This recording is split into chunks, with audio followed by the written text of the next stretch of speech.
চলো যাই পুরীর লোকাল সাইট সিন। কোথায় কোথায় যাবো? বিপত্তারিণী চণ্ডীবাড়ি, ওমকারেশ্বর, গুপ্ত বৃন্দাবন। আমরা তাড়াতাড়ি করে গাড়িতে উঠে পড়েছি। গাড়ি করে প্রথমেই যাচ্ছি গুপ্ত বৃন্দাবনে, যেটা এর আগে আমাদের দেখা হয়নি, সেখানেই যাব। গুপ্ত বৃন্দাবনটা আগে দেখাবে। আসলে গুপ্ত বৃন্দাবনটা হচ্ছে শ্রী গৌর বিহার আশ্রম, সেখানেই যাব। প্রথমেই দেখো জগন্নাথ মন্দির, তারপরে আছে রাধাকৃষ্ণ, শ্রী চৈতন্য মহাপ্রভু, এদিকে বিভিন্ন রকমের ঠাকুরের ছবি আছে, মূর্তি আছে।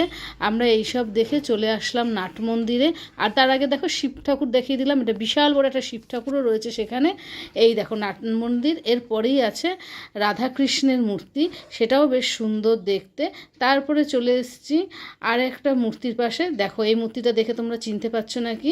আমরা এদিক ওদিক ঘোরাঘুরি করে সবাই মিলে দাঁড়িয়ে একটা সেলফি নিয়ে নিলাম। আজকে আমরা আবার চলে এসেছি ওমকারেশ্বরের মন্দিরে, যেখানটা এসে আমাদের বেশ ভালো লাগছিল। আমরা দেখো রাক্ষসের মুখের ভিতর দিয়ে মন্দিরের ভিতর ঢুকে গেলাম। চারিদিকে শিবলিঙ্গ রাখা রয়েছে, বেশ সুন্দর করে সাজানো শিবলিঙ্গগুলো, আর বেশ বড় সড়ো মন্দিরটা।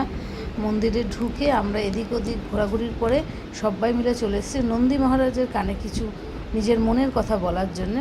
নন্দী মহারাজকে কিছু বলার পর আমরা আবার গেলাম বেরিয়ে বাইরের চত্বরটা তোমাদের দেখিয়ে দিচ্ছি। বাইরেটা বেশ বড় সড়ো।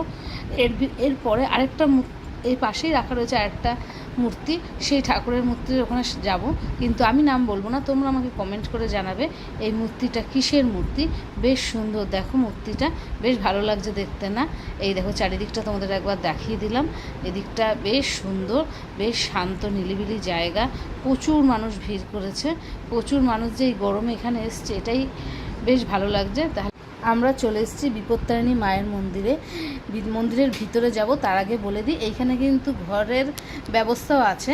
আমরা ভিতরে যাচ্ছি, ভিতরটা বেশ সুন্দর। এখানকার ভিতরে গিয়ে তোমাদেরকে দেখাচ্ছি ভিতরটা। মায়ের মন্দিরের ভিতরে বেশ ভিড় আছে, আমি বাইরে থেকে ক্যামেরাতেই তোমাদের দেখিয়ে দিচ্ছি। এবার চলো ভিতরে চলে এসেছি। এই দেখো কত ভিড়, বলেছিলাম না ভিড় আছে, প্রচণ্ড ভিড় হয়েছে আজকে। আর এই হচ্ছিল মায়ের মূর্তি, খুব সুন্দর মূর্তিটা, তাই না বলো? তার পাশেই আছে জগন্নাথ দেবের মূর্তিটাও বেশ সুন্দর। তোমরা এখানে একবার অবশ্যই ভিজিট করবে। আর সামনেই দেখো সুন্দর সমুদ্র। এই জায়গাটা বেশ নিলিবিলি, দোকানপাটও কম। আমাদের দেখা হয়ে গেছে, এবার আমরা আইসক্রিম নিয়ে বসে পড়েছি। প্রচণ্ড গরম তো, একটু আইসক্রিম করছিল মনটা, তাই আইসক্রিম নিয়ে নিয়েছি। এবার আমরা যাচ্ছি আমাদের হোটেলে। তাহলে আজকের মতো টাটা, বাই বাই।